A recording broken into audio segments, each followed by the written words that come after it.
you doing? Thank you. Appreciate you.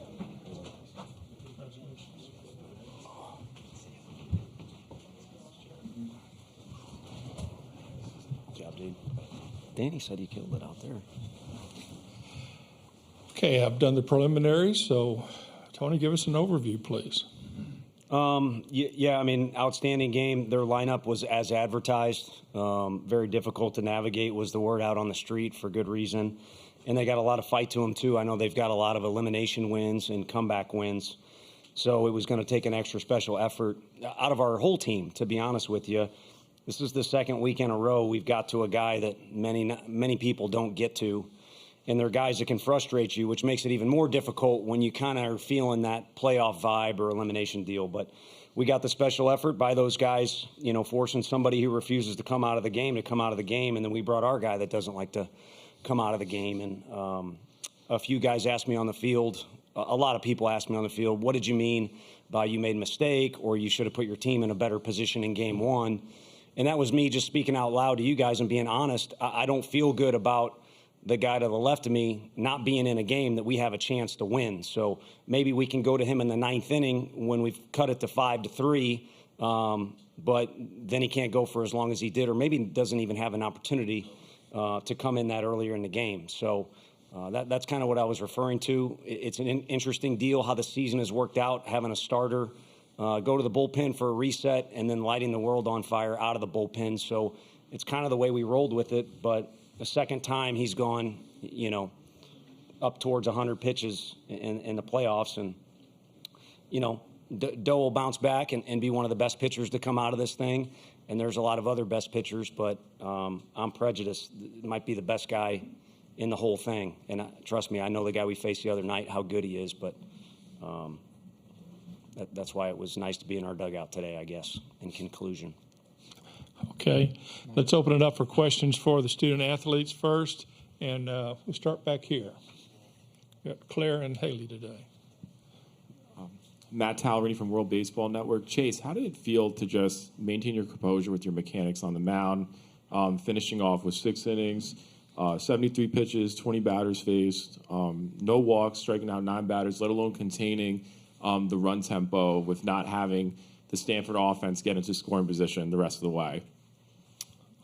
Yeah, you know, that offense is really talented. So, you know, me coming in there, you know, me and Coach A had a game plan going into it and just following that game plan and sticking to it 100%.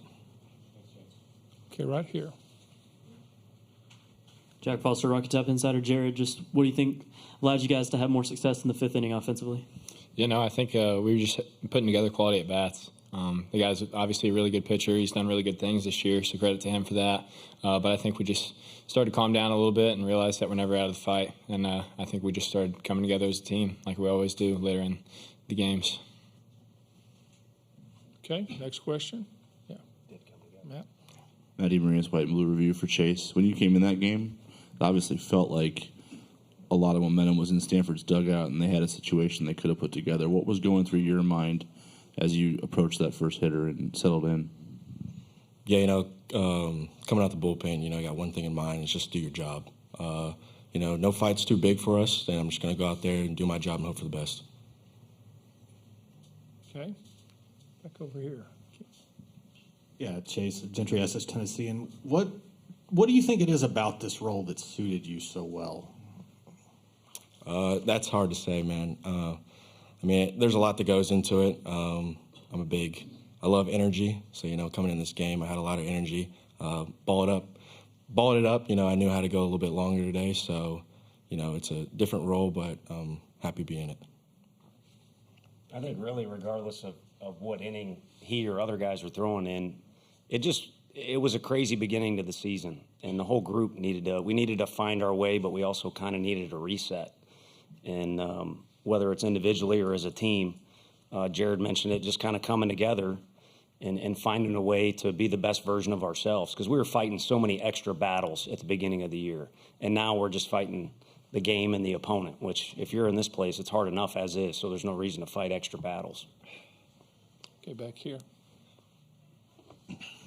Jared, I know he's sitting right next to you, but if you could put your thoughts on Chase's outing into words. I mean, I said it last year whenever we were playing at Ole Miss. We're really lucky to have this guy on our team. Super special guy, really hard worker, even better guy off the field. So it's just extremely special to have a guy like this in our program, and he does really good things for us. And it just shows you today that if you put your mind to something, you can do whatever you want to do. So credit to him for a great outing. Get right here up front. Yeah, of course. Wes Rucker, 24/7. For Jared, you know, with that wind at times, it looked like it might have taken 2 swings to get the ball out of the yard today. You know, I saw that early on with the sack flies and everything. Did y'all make any adjustments, you know, to sort of hit more line drives, or was it just happened? Yeah, I think it was during that 5th inning whenever we were rallying. You were hearing V scream from the dugout, hands out on top, and whenever he says that, it's usually just trying to get hands out on top, obviously, and just hit line drives. So, yeah, because we knew that if we hit the ball in the air, it wasn't going to really do anything. There's probably 1 or 2 guys on our team that could get it out of there today. We tend to dumb it down around our place a little bit. Yeah. Matt. Yeah, this is for Chase again. Matt Towery from World Baseball Network. You guys are second in the country with earned run average, but let alone what lies ahead for you guys the next few days. There's still the Floridas, the LSUs are still in the mix. Familiar opponents, let alone in conference. What's it like to just go out there and now you guys are going to compete still for a national title? Man, I don't know. Yeah. I think I don't mean to speak for him. Actually, we used to tease him freshman year. He needed practice, but Danny said he's killing it out there compared to his high school interviews. So we're all about improvement in all areas. But no, I think now is an opportunity just to play. Like yesterday's off day was a little frustrating because we lost. We wanted to bounce back and play again. Well, be careful what you ask for because now it's like Little League. You get your uni muddy or you just keep playing. And fortunately, we have the arms to keep going. We've kind of shortchanged some of those guys by taking them out of games early, but it might benefit us in the long run. And, I'm glad you mentioned that number because I tried to spit it out the other night. I don't know where we stack up with ERA, and that doesn't tell the whole story, like that we're necessarily better than whoever's third in ERA, but it's kudos to Coach Anderson, who I lean on a lot because we've had, again, a quirky start to our year. A lot of guys have not had career years or anything like that, and yet as a group, if you combine it all together, it's a pretty impressive number. Good answer, Chase. Yeah. Thank you. Teamwork. We have a Zoom question. Please give us your name, your affiliation, and which player you're addressing the question. Yeah, hi, this is Ben Parker from CardinalSportsReport.com. I cover the Stanford Cardinal for the Rivals Network. This question is for Chase. Just want to get your thoughts on the challenge of facing a really potent Stanford lineup for the first time.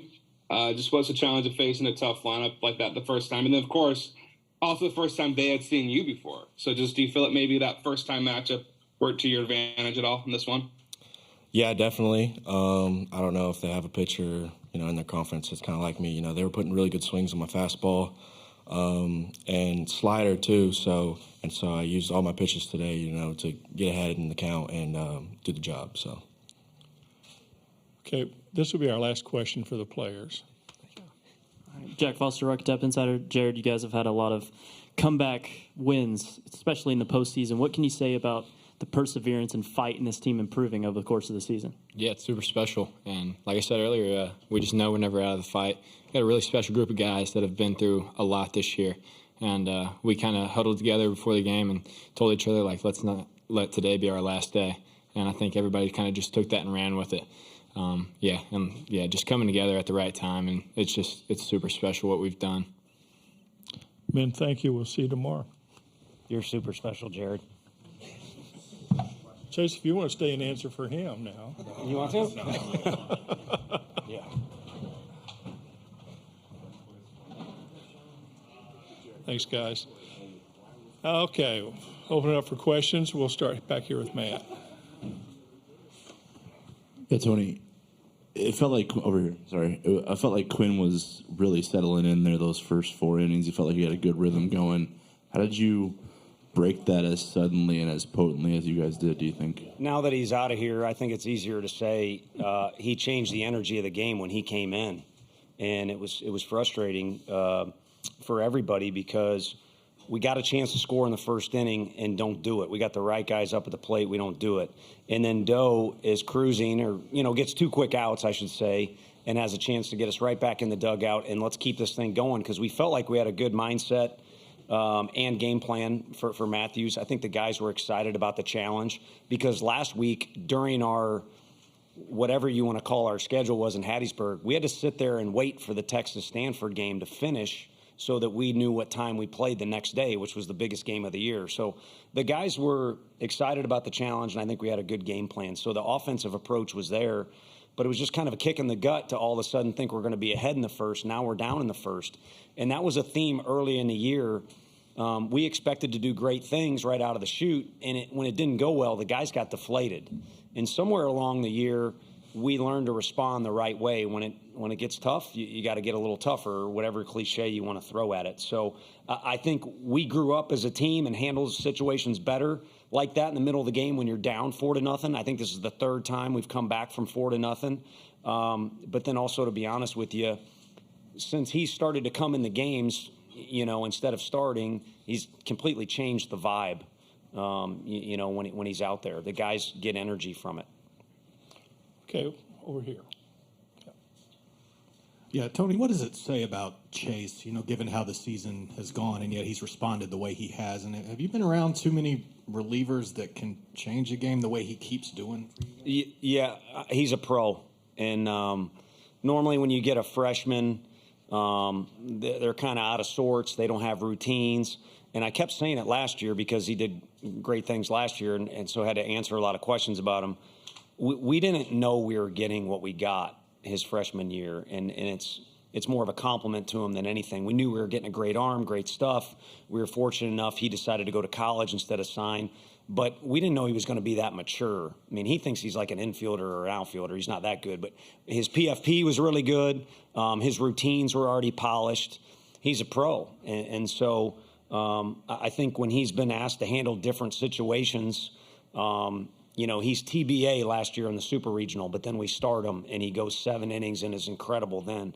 It all kind of falls under that umbrella of pro. And then, the Vanderbilt series is one that local media talks about. He changed the vibe in the stands with the media, with our fans not at the game, with our dugout, with our team, that particular instance. But the rest, to be honest with you, I just file under the category of he's one of the best pitchers on the planet, amateur status, and he's just getting us outs.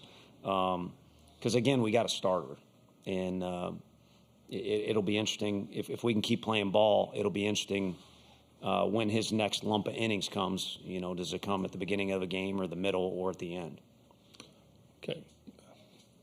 Jack. Alex Day, College Baseball Central.